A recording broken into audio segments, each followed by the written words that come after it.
Naghahanap ba kayo ng lot only dito sa Mabalacat? Malapit dito sa Clark at malapit sa Clark Airport, Clark Global City. Very accessible po siya ng STEX. Sige, gawa natin ng vlog. Let's go!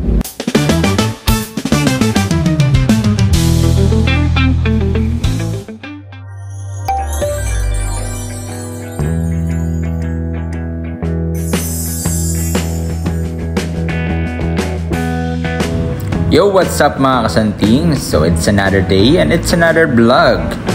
So ngayon ay pupuntahan natin yung isa sa mga inaalok po natin na lot only Prestige, Severa, Mabalacat. At dito tayo ngayon sa STEX. Kung makikita nyo po na yan, yan po ay ang mga poste ng tren. Ayan, makikita nyo na talagang nakahulma na siya, no?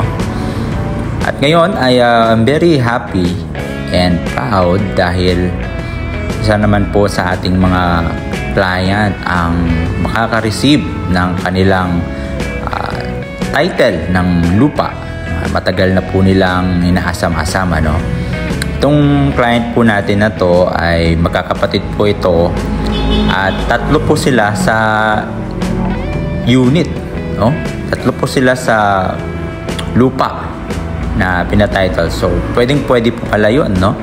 Ito po kasi nga nabili po nila. Ito yung kinitaan doon sa nabenta po nilang pamana doon sa parents po nila. Kaya, kumuha po sila ulit at sila naman tatlo yung nakapangalan dito. So, di ba? Masaya po dahil sila po ay magkakapatid, nagtutulungan. Ayan. Makikita po natin dito na legit po yung ating mga binibentang bahay at lupa. Ayan. Especially lupa po, no? So dadaan po tayo dito sa May Dolores. Nakita nyo po yung sign na yon. Nag-exit po tayo dyan. Kung didiretsuhin po ito ninyo ay papuntang Pangasinan po ito, no? Dire-diretso hanggang Baguio kung kayo ay nagbabalak pumunta. At napakaganda po ng araw ngayon. Mag-exit po tayo dito sa May Dolores. Makikita po ninyo na napaka-smooth sailing po ng ating biyahe. Kung kayo man po ay galing sa Manila at ang client po natin ay galing po sa Manila pa po, ano? At dito din po sila mag-exit. Yan, ito yung ating toll gate. Kung galing po Manila via NLEX, pasok na po kayo doon sa interchange ng STEX at lalabas po kayo dito sa Dolores. Ito na po yung MacArthur Highway. Yan. So, dito sa MacArthur Highway, sari-sari na po mga sasakyan yung makikita po natin dito, ano? May jeep, tricycle, motor. Nakikita nyo po na aliwalas pa rin yung daan natin. At ayan, dito sa left side makikita po natin yung bungad ng Severa, Mabalacat. Makikita nyo yung Dalisay store. Ayan, ito po yung munisipyo. Kaya marami pong mga sasakyan na nakaparada. Nandito na rin po yung simbahan. Ito na po yung school. At nandito na tayo sa bungad ng Prestige. Dito na ako sa Severa. Ito yung main entrance niya. Tabi lang niya ng yan, Robinson Supermarket. Yan, may mga mall tayo dito. Yan, City Hall. Tapos ito yung parang rotonda niya, then Great Mall. Ito simbahan tsaka school. So wala ka nang hahanapin pa dito, guys. Di ba? Yan o. Tayo na natin yung client. Nandun sila. Yun o. Tayo natin. Dito tayo nakapark sa gilid. Ang ganda dito, guys. Masaya dito pag Pasko. Ayan. So ito, drone shot muna tayo.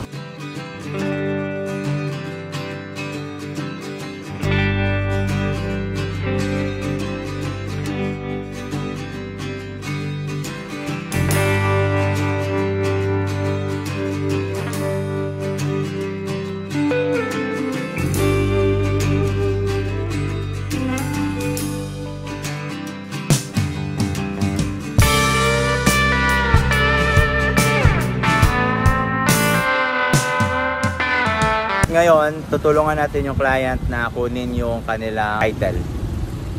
At pagkapasok po namin dito sa Prestige, mabubungad nyo na napakahigpit ng kanilang security. At dito po yung amenities natin. May mga nakatira na po dito na pailan-ilan at may nagpapatayo na rin ng kanilang mga apartment. Yes, mga apartment pa rin yung pinapatayo ng iba dito dahil gusto nila pong kumita. At ito po sa area na to, ito ay 150 square meter na nakuha ng ating mga client. Ayan. Diba? Makikita po ninyo na yung daan po ay nasa perimeter po sila. Ayan yung magkapatid. So for privacy po, di po nila tayo inalaw na magkumuha ng kanilang personal videos. Kaya nakatagip po yung kanilang mga mukha. Ayan. But, ayan. Tatlo po sila niyan. At natutuwa po sila. Iniisip na nila na habang naghihintay po itong property, naghihintay po sila, nag-iisip po sila kung ano yung mga ilalagay po dito, ano. Ayan. So, sabi po ni ma'am, pwede pa daw dito na 3 apartment. So, pwede naman. Sabi ni kuya niya, mas maganda daw. Ayan. Dahil yung sukat po nito ay nasa 150 square meter. At after that, ito na nga kami ngayon sa amenities. Ayan, nagpicturan po sila dito. Ayan po yung mga swimming pool natin. At ito yung coffee shop. Ayan. At pumunta na nga kami sa office para tignan yung kunin na yung title. Siyempre may mga pipirmahan po tayo. Ito lang po yan. Yan, naghihintay po tayo. Hinihintay na lang namin yung title release. And that's it. Siyempre, while signing dun sa mga documentation nila, may inihanda kaming munting sorpresa. Ito, yung isang bundle ng mga prutas. Pinahanda na yung title. Ayan. So, it's very, fulfilling na tulong tayo. So, 3 sila sa title niya. At habang busy sila sa kaka-fill up ng mga documents, ito, at hawak ko na, mainit-init pa yung kanilang titulo. Siyempre, after ng signing, kilala sa mga officer ng Westchester. At ito na nga, ready na po kami sa picture taking at handover. Ayan. So, po yung head ng marketing at ng documentation. Ayan. So, picture-picture lang po muna kami. Ayan o, saya-saya po nila o. Ayan, Sir Mark. Siya po yung sa documentation tumulong sa atin. At pagkatapos naming makuha yung title, humirit po yung ating client na gusto daw nilang makita yung sinasabing Techno Park ng Ayala. So ito po kasi yung mga nabablog natin na napakagandang kumuha dito sa Severa, Mabalacat dahil harap lang po nito ang Techno Park, mga 200 hectares po siya. Lalabas lang po tayo dito sa Severa at dito po along MacArthur Highway. Papuntang Bamban po ito, Yan. So mga nasa 300 meters, nandun na po yung bungad ng Techno Park. So makikita nyo po dito na 6 lanes, napaka aliwalas at meron pang bike lane, At dire-diretso lang po tayo. At may mga gas station po dito. Ewan ko po bakit sobrang mura. I think dahil marami po dito mga warehouses kung saan pinupunto po nila. So malay natin. Basta mura lang siya. Yan. So ito po, ayan. Makikita nyo po, yan. Pampanga Techno Park Logistic. Ayan, ayan po, So, pakitaan po natin ng drone shot. Pasok. Talaga namang napakalawak itong 200 hectares na development ng Ayala, Pampanga Techno Park. Yan, nakikita po ninyo si Mount Arayat at meron siyang mga roundabout dito. So dito po itatayo yung mga hotel, mga restaurant, mga warehouses. Ayan, meron na po silang ginawang warehouses dito. Makikita nyo dito, ayan po yung Severa. Yan lang po, ayan. Nakita nyo po yung arrow na yan. At dito naman sa left side natin, yan ang napakalaking Techno Park ng Ayala. At tiyak po ako na marami pong mapuproduce na work yan. At kung kumuha kayo ng syempre property doon sa Prestige at gagawin yung apartment, marami pong mga possibilities na ma-increase yung inyong income or yung investment.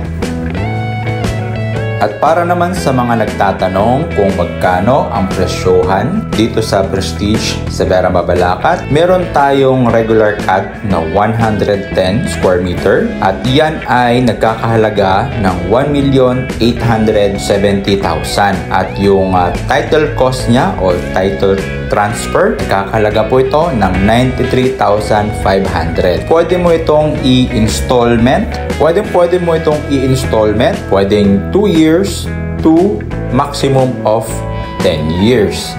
Sa 10 years, ang monthly mo ay 24,712. Kung sa 2 years naman, ang magiging monthly mo ay 86,291. So, hindi na po kasama dyan yung 93,500 na title cost. Pero, pwede natin siyang hatiin based doon sa monthly na installment na napili mong bayaran. Ang requirements na po natin ay 2 valid ID, birth certificate, or marriage contract if married, TIN number, at syempre yung ating proof of billing. So wala po masyadong documentation po dito dahil trade po tayo sa developer mismo. Wala na po siyang other third party. So kung gusto nyo naman na malaking lote, so pwede nyo kunin na dalawa na magkatabi. Times 2 lang po yan. Maraming pong salamat sa panunood. I hope nagbigay po ako sa inyo ng idea kung paano, magkano, at saan itong ating furniture ngayon na si Severa Mabalacat Prestige. Muli, ako nga pala si Kuya George, Makatangay Realty, Dream Home You Deserve. People, see you and God bless.